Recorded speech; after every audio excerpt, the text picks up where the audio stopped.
I think it achieved, or it left us with more questions than it gave us answers. For example, the big issue is when this war ends. Well, who defines when this war ends and under what conditions?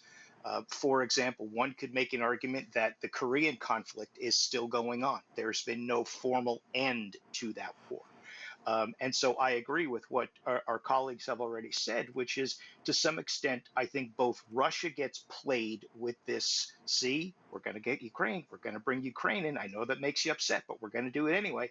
But on the other hand, the message also, I think, to Ukraine is, well, hang in there. We'll get to you.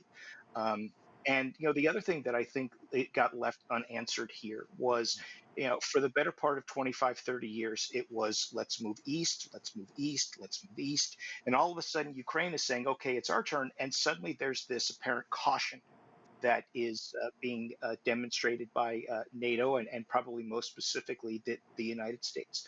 So I agree. I don't think that there was much in the way of accomplishment. Sure, Sweden was